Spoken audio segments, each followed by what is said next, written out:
All right.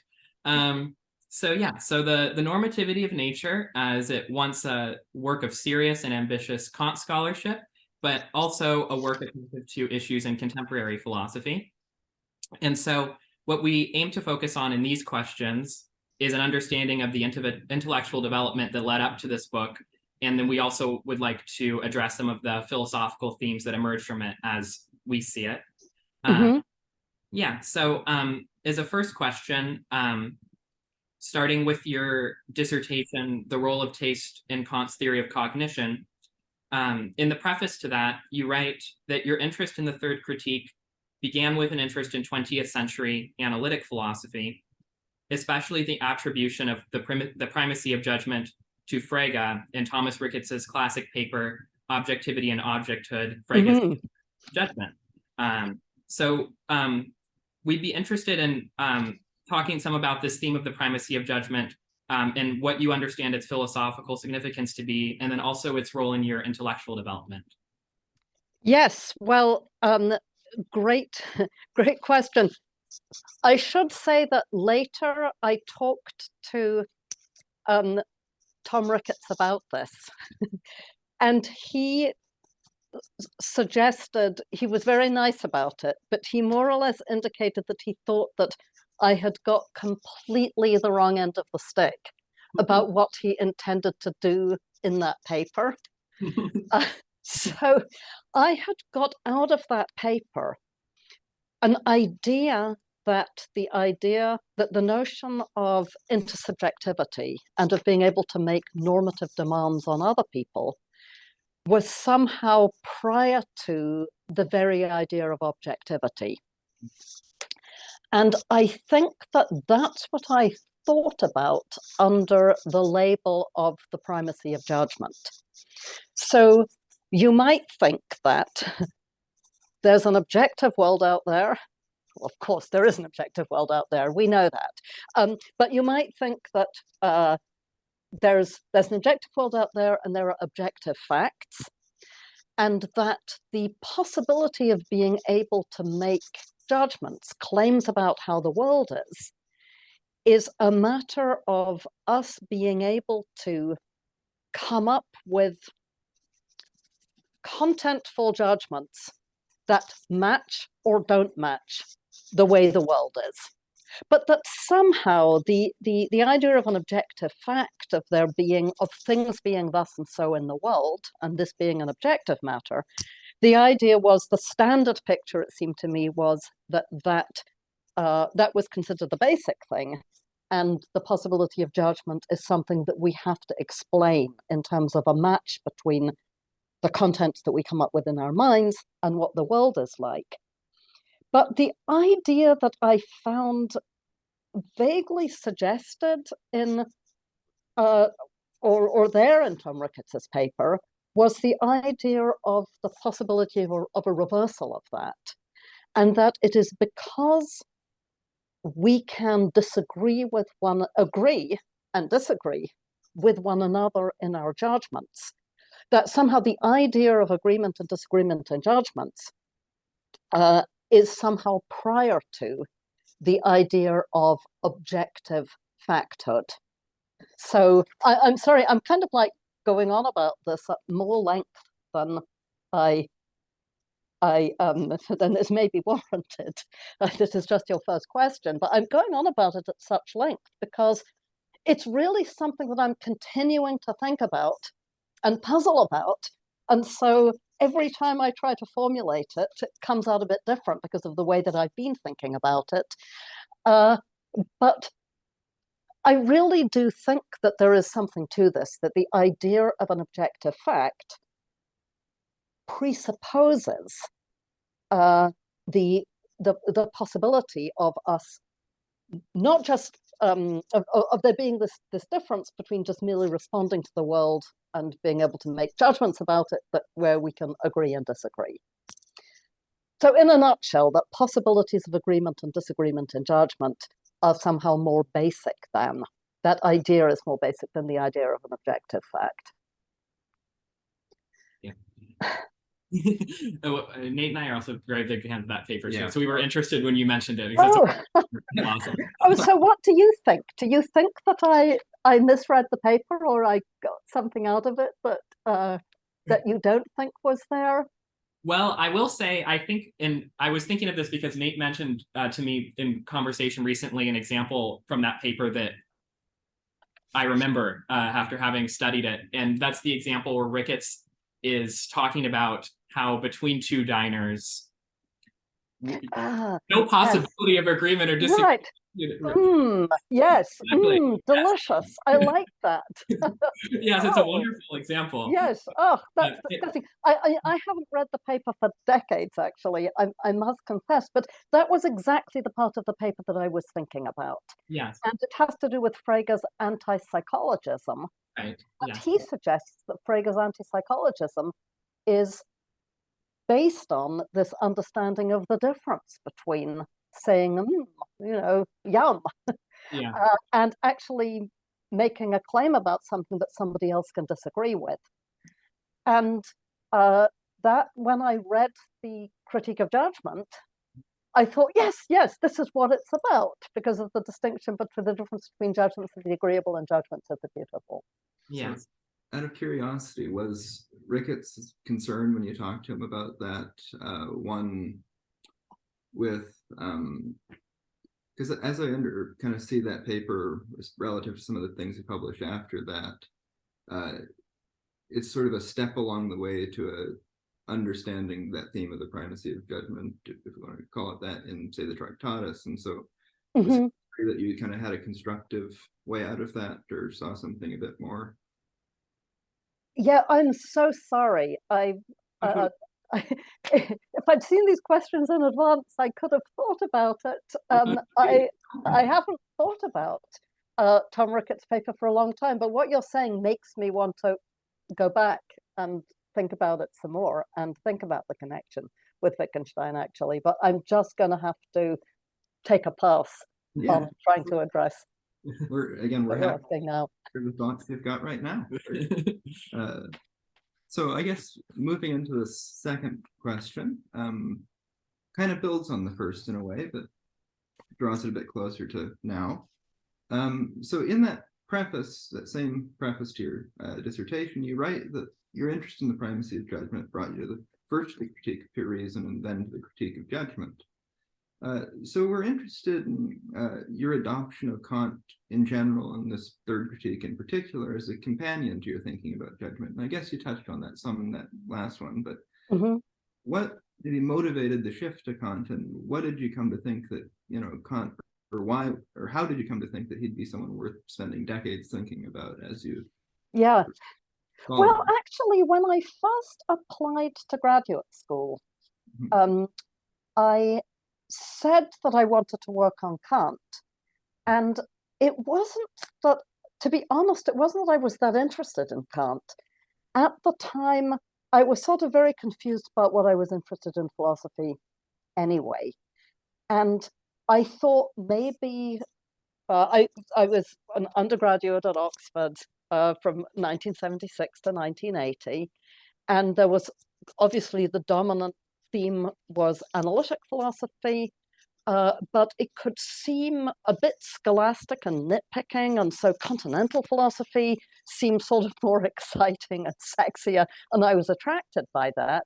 And so I remember thinking that, well, Kant, so I remember being knowing that I wanted to continue in philosophy, but not really having much of an idea of what I wanted to work on and what direction I wanted to go on. And it seemed to me like Kant was the last point in the history of philosophy before the analytic and the continental traditions diverged. And so if I wanted to keep my options open, he would be a good person to focus on. And I also remembered thinking that Kant was just blue chip. There was just no way that Kant is ever going to go out of fashion, or, there would always be, I'm making it sound a bit more cynical than it was. It was just, look, I just felt like with Kant, you just can't go wrong with Kant. He's such an incredibly central figure. And no matter what, I will learn a lot from doing a dissertation on him. Then when I got to Harvard, and I fell under the spell of people there who were working in the history of analytic philosophy, and I thought, oh, that's what I wanted to do. It was partly because I felt kind of disenchanted with analytic philosophy. I didn't know where it was going, and somehow looking at the history of it seemed like the right thing to do. So when I started writing my dissertation, I actually started working on Frege. And I wanted to work on Frege's theory of judgment, and I worked on that for about a year. And then I started to think that, well, in order to understand Frege's theory of judgment, I really should look at Kant's views about judgment. So then I started to think about Kant's views about judgment. And so I just kind of got led back to Kant. And it was the revelation when I started to read the Critique of Judgment, which I thought I should read because it had judgment in the title. And people said, oh, but it doesn't have anything to do with judgment. And I started to read it, and I started to read about aesthetic judgment. And it was like, yes, but it does have to do with judgment, because it's about the fact that there are these genuine intersubjectively valid judgments that claim agreement or disagreement, but they're not objective. And that shows that intersubjectivity is prior to objectivity. I can't quite remember the order in which I had that realization and how that, but it must have been after I read Tom Ricketts's paper on Frege, because I must have read Tom Ricketts's paper on Frege at the time that I was trying to write my dissertation on Frege. So then I was kind of led back to Kant, but it had always seemed to me that Kant was kind of really blue chip. There's another factor that you haven't asked me about, but I feel like as if we're talking about the intellectual development that led up to the book. When I was in my, at the end of my second year as an undergraduate at Oxford, I came across Kripke's lectures. There was a draft floating around, kind of, it was even before there were Xerox machines. It was like copied on a Gestetner duplicator in purple ink, and it was a transcript of the lecture that became Wittgenstein on Rules and Private Language. And I no longer remember the exact order of events, but I loved that. I thought that was such an interesting topic. I was like hugely excited about it.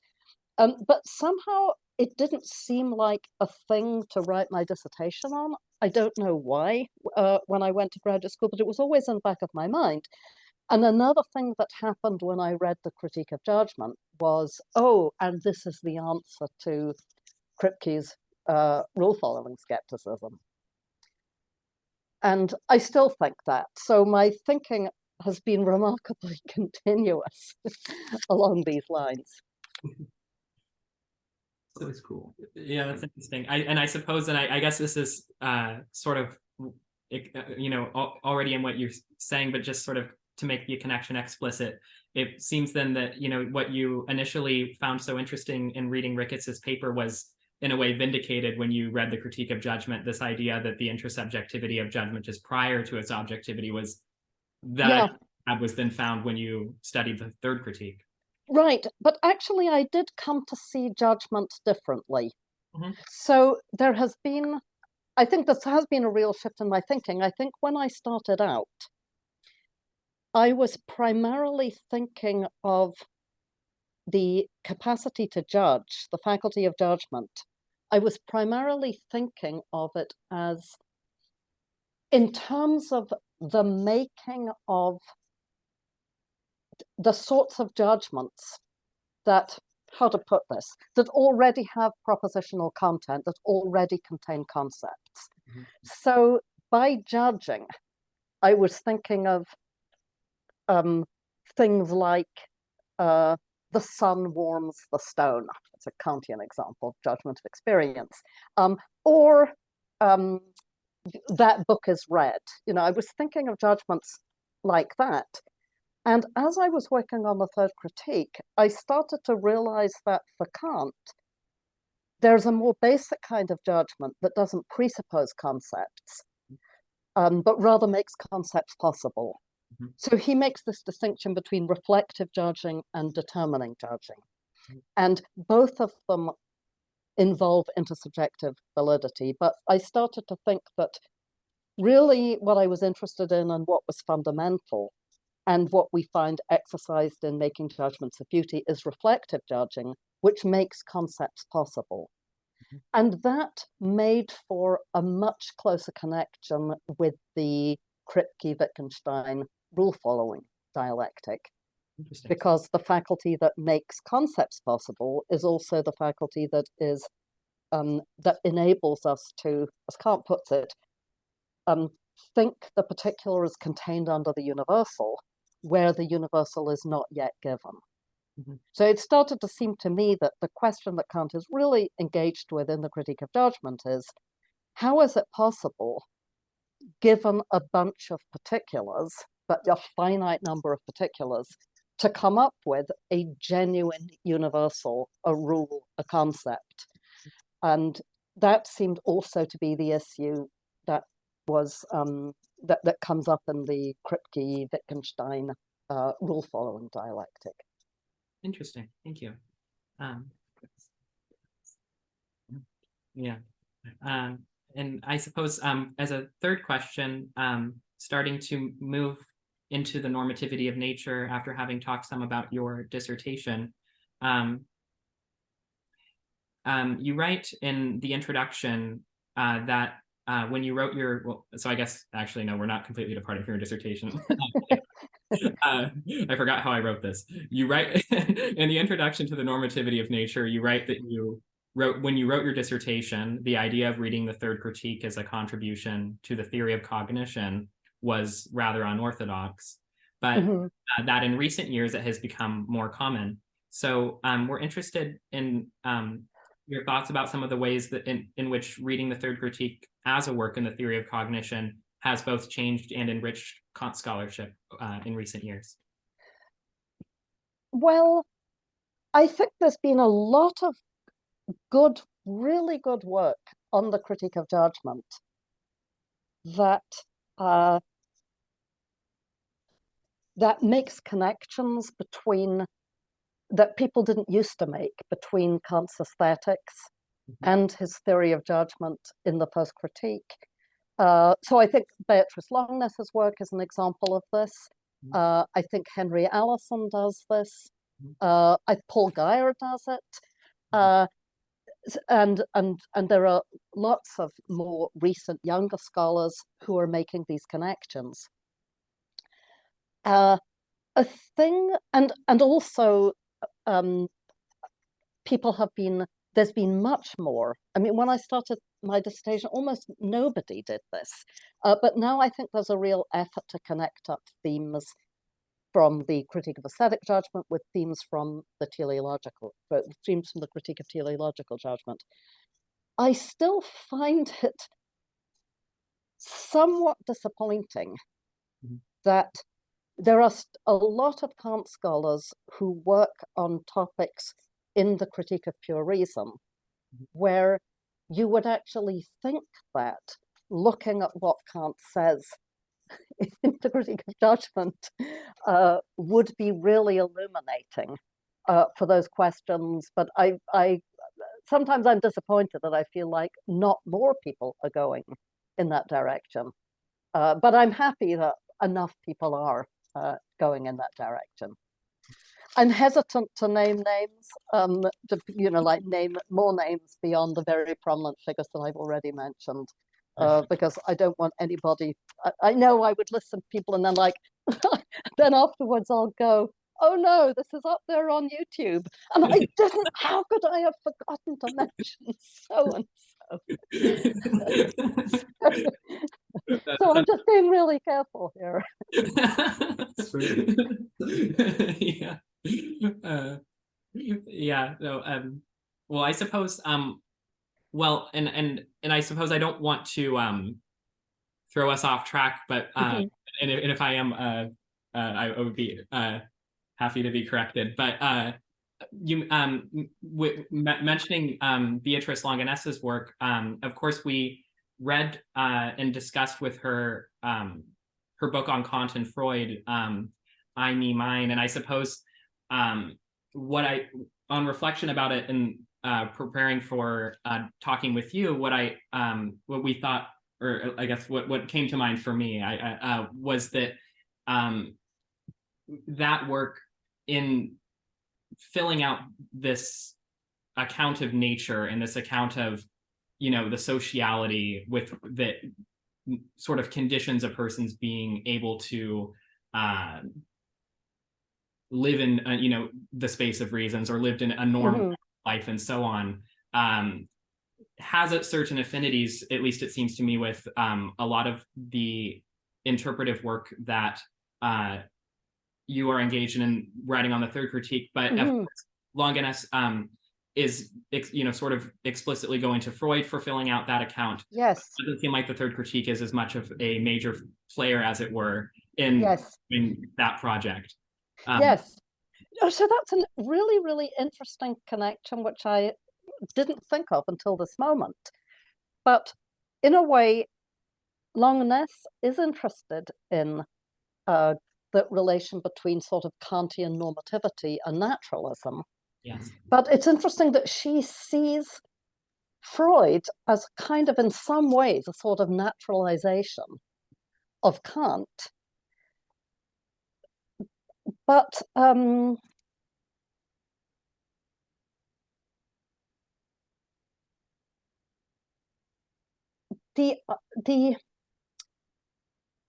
here's a way to put it.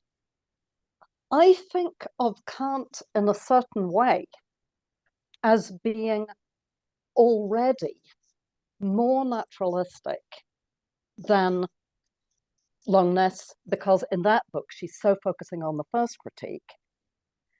I think she's not recognizing the degree to which, in the third critique, Kant is already thinking of human beings as embedded in nature, and the human mind as a phenomenon which is part of nature. I feel like what he's doing in the third critique is trying to reconcile the fact that the sort of, transcendental, disembodied seeming I, that is the letter I, me, the first person, that transcendental, disembodied first personal I that you get in the first critique. I think that what Kant is realizing in the third critique is that I actually represents the standpoint of particular human beings. So that when we read the first critique and we read a sentence like, it must be possible for the I think to accompany all my representations, I think the I and me and my there are supposed to in some way refer to the reader. It's me, each of us reading it is supposed to think, it must be possible for the I think to accompany all my representations. So each of us is, so the I already represents the standpoint of an embodied human being, but that creates a puzzle because the embodied human being is part of an empirical reality.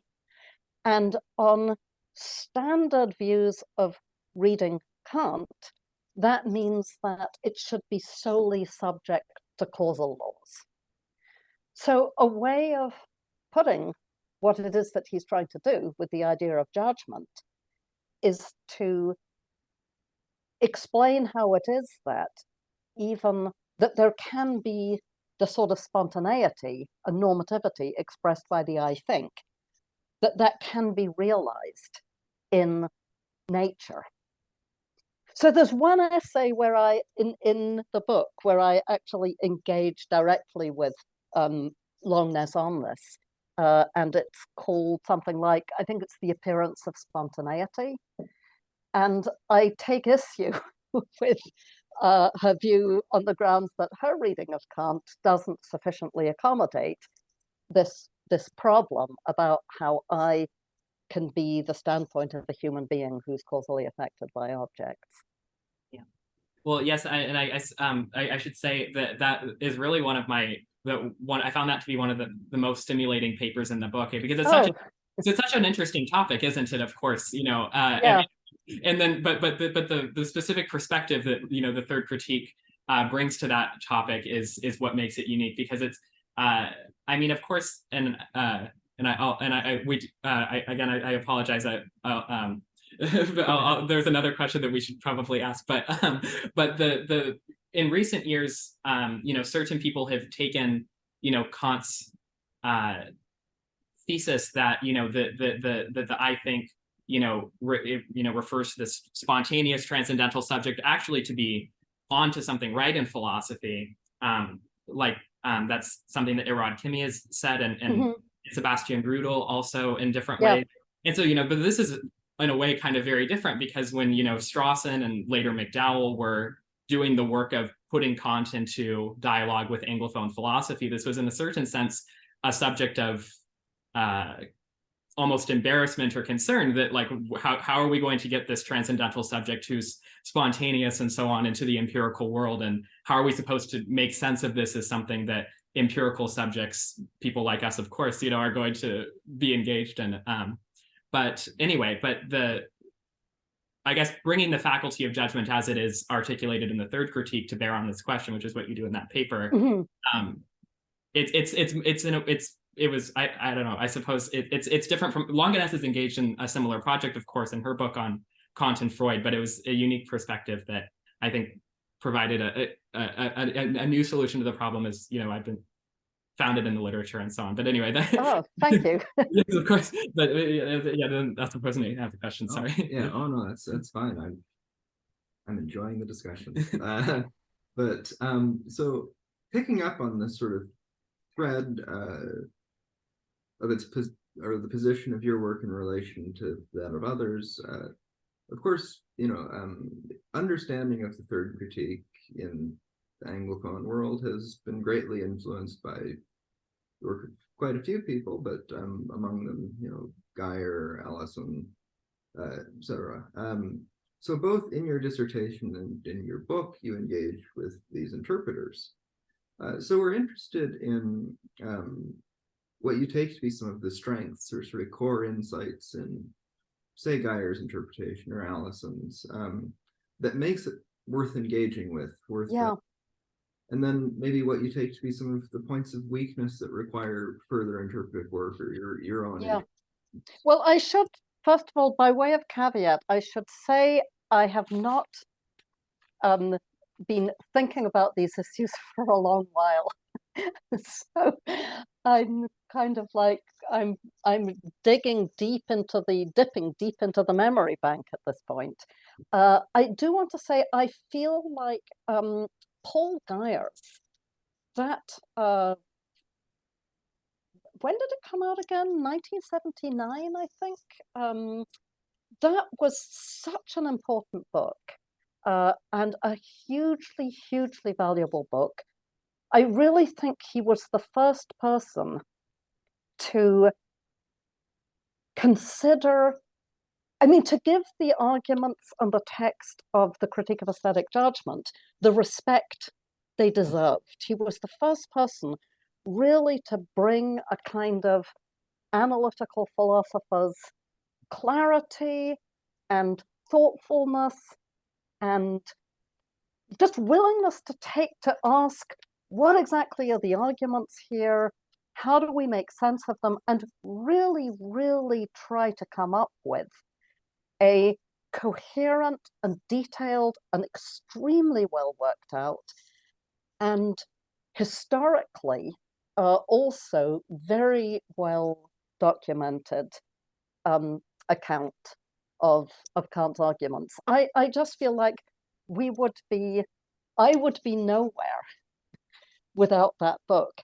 And it was absolutely essential for me in writing my dissertation on it to kind of have that book to react against.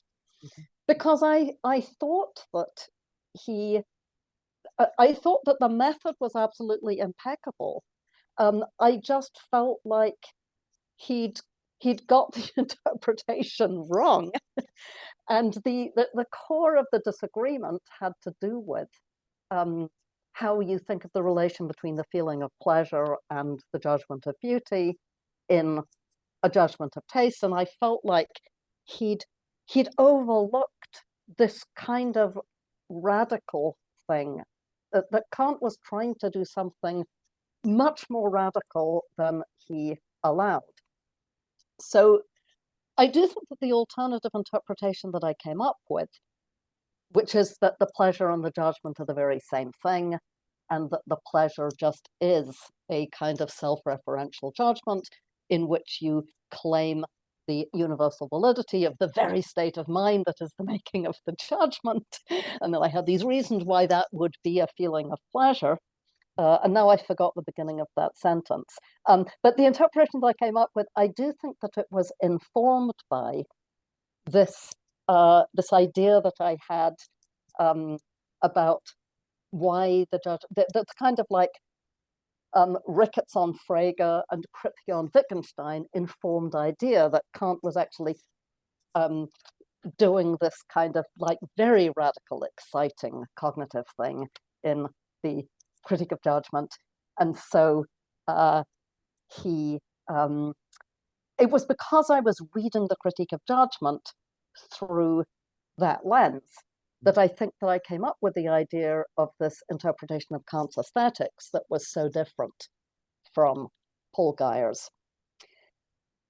But in the, but it was incredibly helpful to have this interpretation laid out and to think through why I thought that it didn't work and to like think through the details of it. And I think the whole first half of the first 2 chapters of my dissertation are basically just a critique of, but then trying to find an alternative to Guy's interpretation. I do remember being really, really struggling with this dissertation. It took me a very long time to get started on the actual writing of it.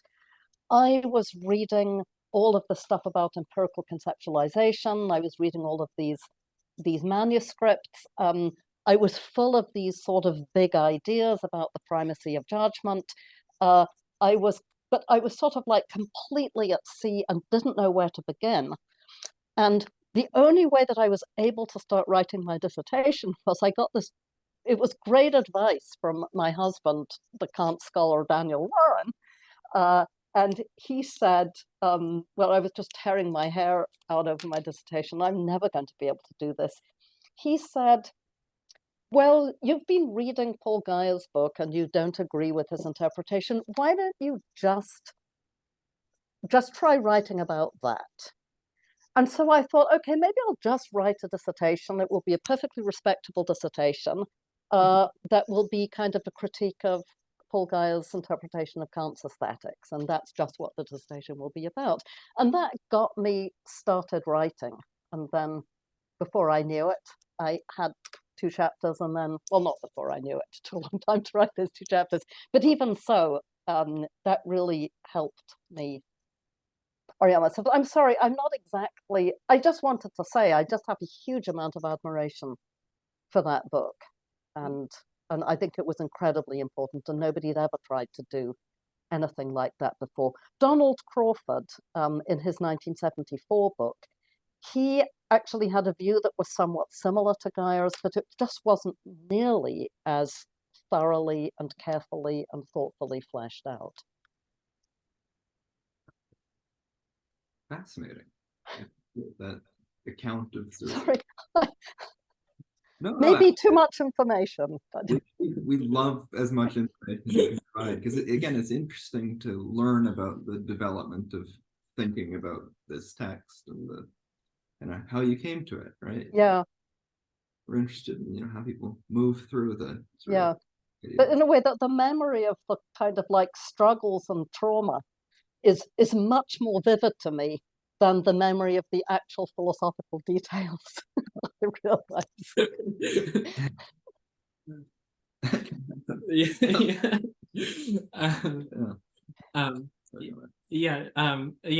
So I guess moving to the philosophical details in a way, we have a few questions about some of the principal themes about the normativity of nature. So in your reading of Kant on aesthetic judgment, you distinguish his view sharply from, I guess, as we were talking about just now, Geyer's two-act interpretation of aesthetic judgment. But then also this sort of objectivist view of aesthetic judgment, which is articulated in different ways by Karl Amerix in attributing it to Kant, and then also in the work of John McDowell and David Wiggins. Yes. So could you maybe talk some about the distinctive strengths of your view on Kant, of Kant's view of aesthetic judgments as a position within aesthetics? So I do think that, so is this about why I think that Kant's view is an important view within the field of aesthetics? Yes, I think so. Yeah, I guess it's a good, yeah. It's like, why should people who are interested in aesthetics be interested in Kant's view? Right, yeah. So I'm not really an expert in the field of aesthetics, so I don't know how effectively I can speak to that, because my focus has primarily been on the interest of Kant's view as a contribution to the understanding of cognition, and the idea that there is this kind of judgment that is responsible for concept formation and grasp of rules. And I haven't actually ever thought so much about how useful Kant is for people who are interested in aesthetic theory for its own right. So somebody that I though immediately think of in this connection is Stanley Cavell, because he's somebody for whom Kant's critique of judgment was immensely important, and immensely important for aesthetics. And so I'm trying to think, how would Stanley Cavell have answered this question? Cool question to ask. How would Stanley Cavell? And I do think it probably Cavell was. So what I think is the kind of incredible innovation for Kant is the realization that there can be these genuine claims that we make that aren't factual claims. And we make them in aesthetics, and we solicit agreement from one another, and we're disappointed and upset if we don't get it. And so, we can have genuine debate about aesthetic value. It's not, and by the way, I have no idea now whether this was anything that Stanley Cavell would sign on to. So maybe I should just say, this is my view. It's the idea that Kant showed us a way in which that there can be like serious discourse and serious debate about aesthetics without it having to be the case that aesthetic claims are objective. Well, so I suppose what I thinking of Cavell, and also of how you characterize what's sort of distinctive about Kant's view of aesthetic judgment in the context of working with these interpretations of it, in particular those people like Karl Amerix who have put it forward as a kind of cognitivist judgment. Right. Yes. This is where I think Cavell actually really would maybe. I mean, of course, I can't say, but but there's this thing that the challenge is to hold together two thoughts. One thought is that aesthetic judgments do claim universal validity, just like cognitive judgments, but then they're not cognitive and they don't hook on to objective properties in the world. And I suppose it's almost like, and I might be going in a sort of weird direction here, but this is something that I think of. I think one thing that Cavell articulates in his discussion of that, like in Aesthetic Problems of Modern Philosophy, is that there's like a certain type of potential for tragedy in the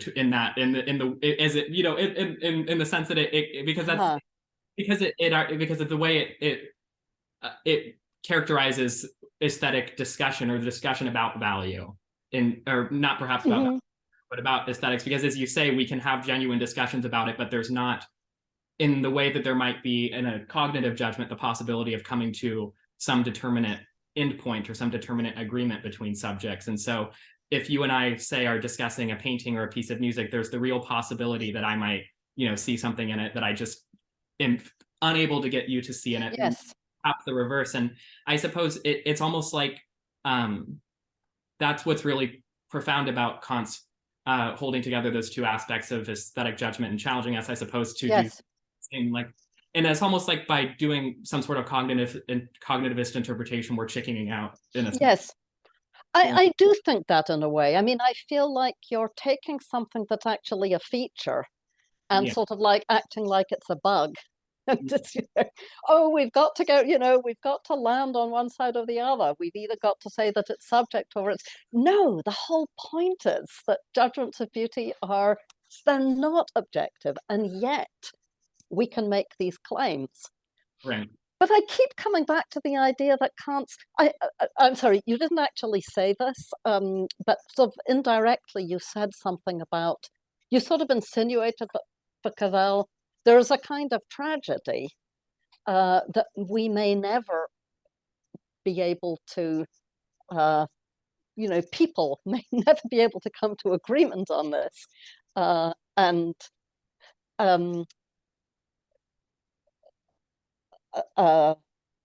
sorry, I am just like suddenly distracted by the thought that in so many domains, it is the difficulty of coming to agreement. And I'm not talking about aesthetics now. I'm actually thinking about contemporary world politics, the incredible tragedy of fundamental difficulties of competing claims and people unable to come to an agreement. So I don't know that that was what Cavell was talking about, and it takes us very far from aesthetics, but it just popped into my mind, and then I just felt like I had to say something about it.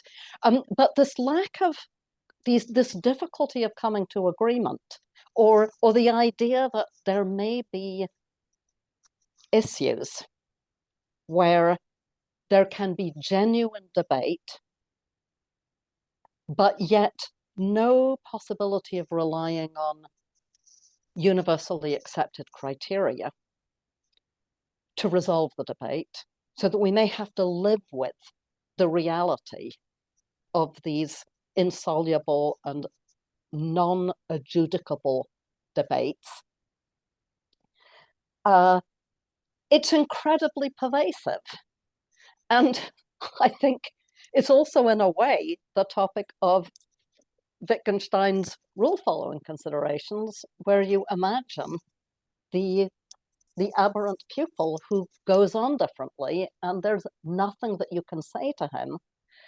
And in the cognitive domain, in fact, we all actually do agree most of the time. Everybody does go on the same way. But still, the possibility of irresolvable disagreement without criteria is always there. And that doesn't feel particularly tragic because we never have to confront it. But then there are these domains where we do end up having to confront it, and that can be real tragedy. Yeah, thank you. Yeah, that's wonderful. But sorry, I feel like I'm taking your questions and I'm kind of free associating. But no, I mean, we write them to get people to, engage. Okay. Wonderful things to say, like you've provided. So that's, and I guess one way I wanted to follow up on that, and I hope you don't mind,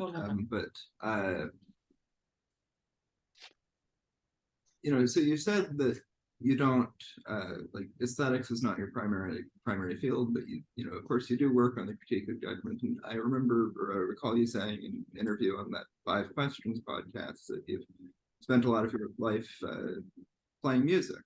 Yes. So I'm curious how spending time with Kant and thinking about aesthetics and art more generally has shaped your life with music or with art more generally, if you've got any reflections on that. Or that's a really interesting question. It's a terrible thing to say, but I feel like they are kind of, my thinking about Kant is pretty much compartmentalized away from my thinking about art and music. There's kind of, sort of a emotional and physical immediacy to my experience of playing and listening to music, where I'm kind of not stopping to think, well, what would Kant say about this, or does this?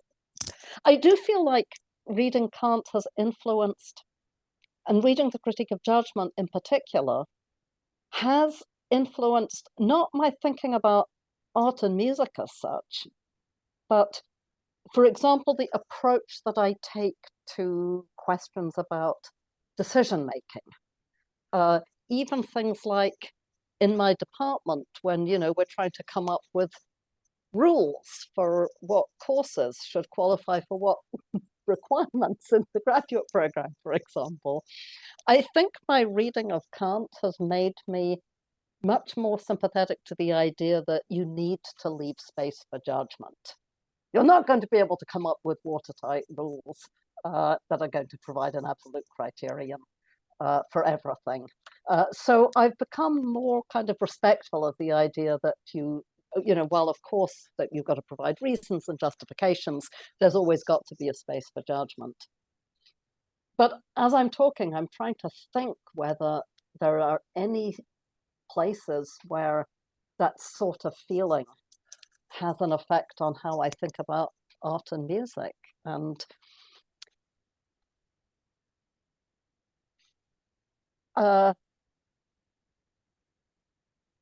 well, only in that I do feel that my experience with art and music, it tends to very much like, I think I'm always, it tends very much to confirm my theoretical endorsement of Kant's views about aesthetic judgment involving a demand for agreement. I mean, so I'm constantly noticing if I find something beautiful, I really do think that other people ought to find it beautiful too. I'm constantly aware of the difference between just liking something and thinking this thing calls for being liked, and everybody ought to like it. But I must say, I feel that just as strongly, if not more strongly, about the beauty of nature as I do about, say, art and music. And in a way, I feel like the beauty of nature is actually a better model, a better paradigm in many respects for Kant's aesthetics than artistic beauty. I mean, what he actually says about the particular fine arts is really not very illuminating. You don't really have the feeling that this was somebody who really had a feel for visual art or music. I am actually very sympathetic to one thing that Kant said about music. This tends to be dismissed, but to me, I have a lot of sympathy for it. He says that, so he has this ranking of the arts, and he ranks music at the bottom. And one of his reasons for ranking it at the bottom is that he objects to the fact that music is something that when it's played, it forces itself on other people. So you can't, and so he complains about, I think, a nearby prison. This is all from memory, but he complains about people having to live near a prison where the prisoners would sing hymns. I hope I'm not just inventing that, but he objects to the fact that unlike, if you don't want to be bothered by a painting, you don't have to look at it. So, if you don't want to be bothered by a novel, you don't have to read it. But if there's music in the vicinity, you can't help hearing it. And somewhere he says that what's so problematic about this is that it deprives people of their freedom. So if there's music around and it's distracting you, then you're not free to let your thoughts go where you want them to. And so, you know, we know Kant really cares about freedom and autonomy. And I don't think that's a reason to downgrade music as one of the fine arts. I think it's neither here nor there, but I think it's an incredibly good point, which I have a lot of sympathy with. About anyway, sorry, that really was a digression. No, I appreciate that. It's, again, always interesting comments. It's always interesting to see where an interesting mind takes things, you know? So I guess moving on to the next official question. So in your work on Kant's notion of reflective judgment, you both address problems in the interpretation of the third critique and draw broader conclusions about the importance of reflective judgment for our understanding of cognition. So we're interested in your thoughts on the relationship between these interpretive conclusions about reflective judgment and the sort of lessons for the theory of cognition more generally.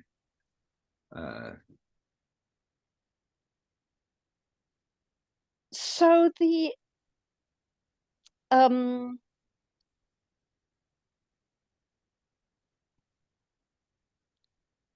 I guess the interpretive conclusions about reflective judgment that I got to were that the reason that Kant thinks that aesthetic judgment is the exercise of reflective judgment is precisely because it has this character of making a normative claim, but a claim that does not depend on an antecedent concept. And in aesthetic judgment, on my understanding of what goes on in aesthetic judgment for Kant, you're in a state of mind and you take it that everybody should be in that state of mind. So you think that you're looking at an object and you think that everybody should respond to an object the same way you do, but you don't ground that in a concept. And I think the interpretive conclusion was that the reason why this is, if we think that reflective judgment as initially introduced in the introduction to the critique of judgment seems to be the capacity for empirical concept formation. And so you might ask, what does this feature of aesthetic judgment have to do with empirical concept formation? And my idea was that it manifests in a kind of paradigmatic way this key feature that you need for concept acquisition, namely, you need to be able to make a normative claim about how people ought to react to something that isn't based on a concept that you have already grasped. Now, in the case of empirical concept acquisition, the upshot of this is that you're able to come up with a concept. And what's kind of unique and distinctive about aesthetic judgment is you don't come up with a concept. It's just like this claim to universal validity, this normative claim, is kind of operating freely. It's like the wheel is spinning without anything being attached to it that will result in the production of a concept. But in the context of cognition, this same activity results in concepts. So I suppose the interpretive conclusion was about this relation between aesthetic judgment and reflective judgment generally. Now, in terms of how this relates to conclusions that I think are important for contemporary philosophy, the way that I'm thinking about it now, at any rate, is the part about aesthetic judgment is actually not so important. What I'm more inclined to focus on now as important is just this idea that empirical concept acquisition depends on being able to make a normative claim, which isn't based on a rule or a concept. And the way that I'm seeing it now is that the paradigm of this is in connection with Wittgenstein's idea of knowing how to go on. So if you like imagine that you're a small child and you've been given this exercise, you've been given these objects of different kinds, and you're sorting them. And you don't yet have the concepts of the object. It's part of the point of the exercise that you're going to be acquiring these concepts. But you might have put 3 green objects in the pile, and now you're holding up some other object, and you will take it that this 4th object ought to go in the pile with the other green objects. And in doing so, you're making one of these ought claims that is going to be part of what enables you to come up with the concept green, but it doesn't depend on your already grasping that concept. But it's not seeming to me to be so important for contemporary philosophers to think about the fact that Kant thinks that this capacity is paradigmatically manifested in aesthetic judgment. Although I kind of do like that idea, so I'm not sure. But let me put it this way, that's not something in my recent work that's had to do with Wittgenstein and rule following and concept acquisition and what I call primitive normativity. I haven't been emphasizing the relation to aesthetics. I've just more been trying to emphasize the importance of the idea that we can make these normative claims that don't presuppose grasp of concepts. I've been interested in that claim in its own right. Thank you. And so we have sort of one more question which we prepared, and perhaps this would also be a way of drawing together some of these themes that we've been talking about, and in particular, perhaps getting to talk explicitly some about rule following, which we did not write a specific question about that, but I feel bad about it almost now because I feel like it's come up repeatedly and we should talk about it. And so anyway, I shall just read the question then. So in your work, you develop the notion of primitive normativity widely, both in the context of topics ranging from aesthetics to rule following. Sort of generally, how does the notion of primitive normativity help us understand, help us address contemporary philosophical worries about how normativity is compatible with a broadly naturalist picture of the world and human life within it? Yeah, and then also, I guess it's just sort of saying the same thing in a different way, perhaps. How does the notion of primitive normativity allow us to bridge the gap between normativity and nature, or perhaps challenge us to reconsider what nature is? Yeah.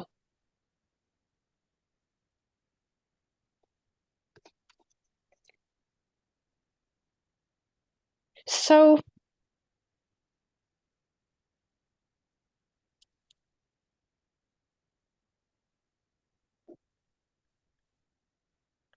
the way that I've been thinking about it recently, I'm not that inclined to, I'm finding it hard to take that seriously. Worries about how to bridge the gap between naturalism and normativity. I don't, maybe I used to, so it seems so obvious to me that there is something just kind of artificial about this sharp distinction between the natural and the normative. That the very idea that there is a gap between the natural and the normative seems kind of artificial to me.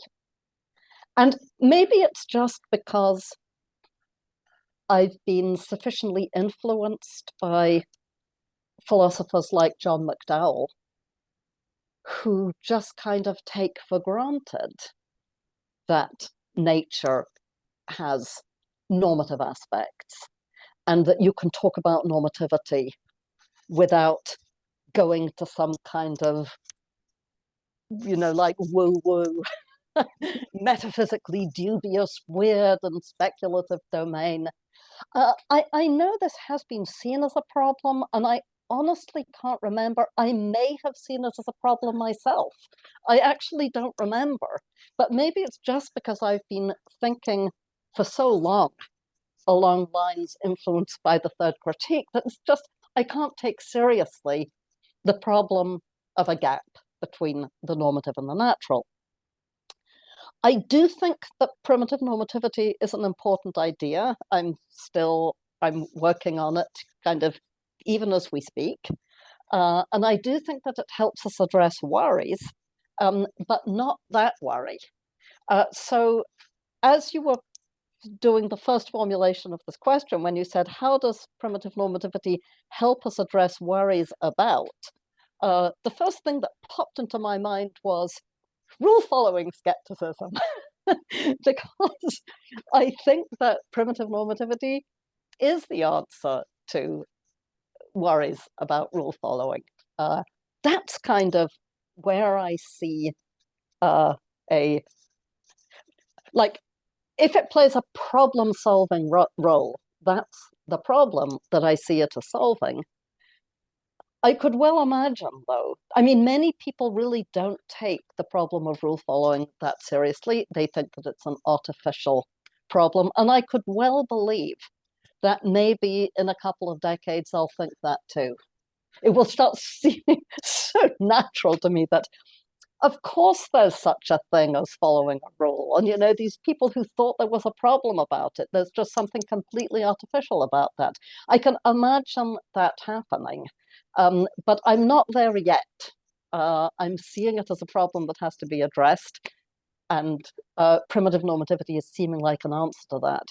I do also, because now I'm kind of thinking about, well, what other kind of worries do I think that primitive normativity might help us address? One thing that I've been thinking about a lot is the way that psychologists, developmental psychologists especially, talk about children's mental states, and this difficulty that, I think it's a difficulty that psychologists get themselves into when they want to try to explain what's going on in a child's mind when the child is at the very beginnings of language learning and they have a few words, and then some new word is introduced and they catch on right away to which particular object it is that the new word is referring to. And psychologists will tell stories like, or they'll say things like, the child recognizes that this is the object that the adult is looking at, and this object doesn't have a name yet. They will construct quite complicated accounts of how the child is reasoning and the thinking that gets the child to that conclusion. And I've thought a lot about that language because, on the one hand, it seems really helpful and illuminating to have that explanation of the mechanism by which the child arrives at the right interpretation of the word. On the other hand, it seems crazy to think that the child has the conceptual capacities that enables it to engage in this kind of sophisticated seeming reasoning. And presumably the psychologists, they're well aware of that. They, by the way, this has to do with the very beginning of the philosophical investigations and the passage from Augustine about, imagining that the child has, well, he's talking about the Augustine passage, and then he says, it's as though the child has this inner language in which they can think. And I don't think that the psychologists who write this way really can believe that the child has this kind of inner language, but they do talk this way. So there's a kind of interesting problem on the border of philosophy and psychology about how to think about what's going on in children's minds at this interesting stage where they're not yet masters of a language, and yet we want to ascribe some kind of intelligence and agency and thoughtfulness to them. And in some optimistic moments, I've thought that the idea of primitive normativity could provide resources for helping us with that issue, because the recognition of primitive normativity is something that I think can plausibly be ascribed to children. And indeed, children are the best case if you're trying to, at least I always find myself falling back on children when I'm trying to convince people that there is such a thing as primitive normativity. So that's another area where I think that primitive normativity might help us address these kinds of worries. And it occurs to me that worry that I just talked about, that kind of is a little bit about the gap between normativity and nature. Because you might think, oh, the right thing to say about the child is they're really just like an animal at this point. And it's entirely mechanical what's going on, you might think. And then, yet that doesn't really seem true to the fact, because it seems like, no, the child is exercising agency and has thoughts about what ought to go where and where this word, what's the right application of this word. So perhaps the problem that I talked about is kind of a version of the question of bridging the gap between naturalism and normativity. It's like, how do we reconcile the fact that the child is not capable of like the paradigm of normative thought, which is with explicit reasoning, and is still like, very much part of the natural world and governed by psychological laws, and yet there's something normative happening there too. Yes, yeah, thank you for that. I suppose I suppose in response to your response, perhaps I think that if I may say, I think that your response to that question about the gap between normativity and nature is exactly right philosophically, because it seems like there's a type of artificial worry that came up at a certain point in the history of philosophy where that did seem like a genuine problem. And certainly you mentioned John McDowell's work, of course, in my view, really, everywhere in his writings, he's confronting this problem with, the idea of second nature, which he finds in Aristotle. But I think, and I suppose this is perhaps what you're getting at with this point about how primitive normativity might help us make sense of the seemingly rational behavior that a child exhibits in the stage of early development, which is that, if somebody asks a question of the form, how does one enter the space of reasons, or or to say it, I suppose, more generally, how does one enter normative life or enter rational life or something like that? Yes. And the right response, perhaps, is that there is no such thing as entering it. It's just sort of, it's not as if there's a before and then there's an after, and that there's like a temporally prior pre-rational state. And it's that, perhaps in understanding the responses of a child in their early stages exhibiting primitive normativity, there's a way of filling out how that picture is true, how we can sort of respond to that question as ill-formed, because we understand that there is a type of rationality and at work there without having to, have recourse to some sort of pre-rational explanation. Well, that's really interesting, because I know that McDowell is very sympathetic to the view that you can't, or McDowell says, I think this is a version of what you're talking about, that you can't really intelligibly ask the question of how we get into rationality. And he thinks that, you can't take a sideways on view. We're always within rationality.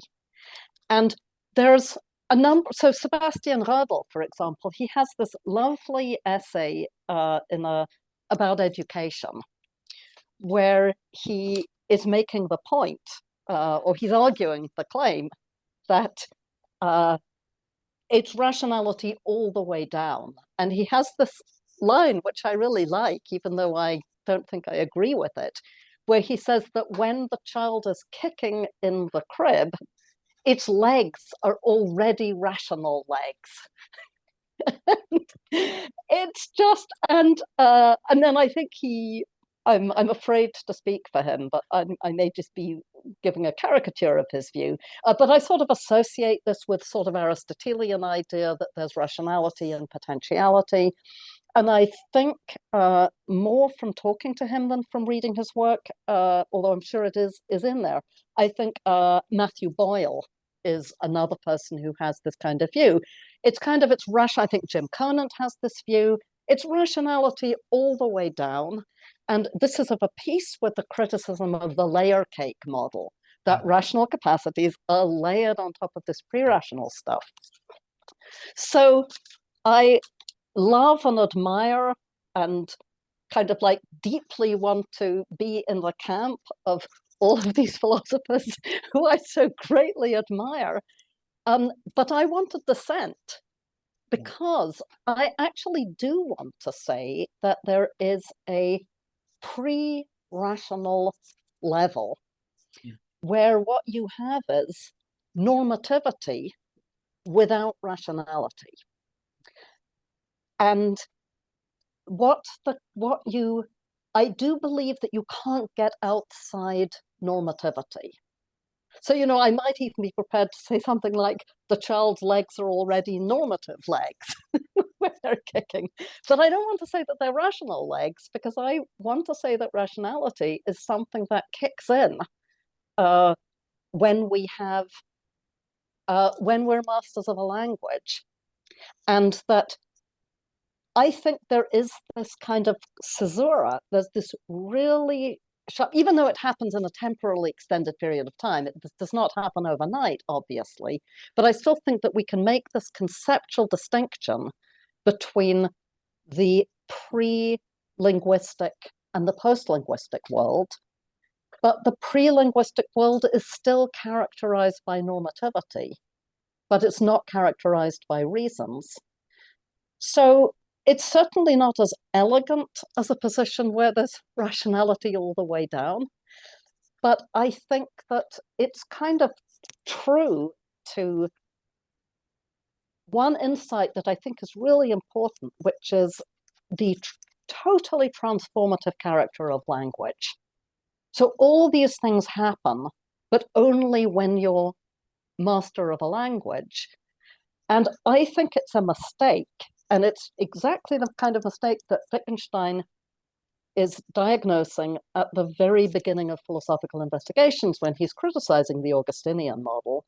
There is a mistake in trying to model the post-language world on the pre-language world. I'm not saying that any of the philosophers that I just named make that mistake. But some philosophers do. I don't think they do. But I still feel like one way of respecting the significance of the change that language brings about is to say there really is something that goes on at the pre-linguistic level. And that also continues. It's not just the province of children.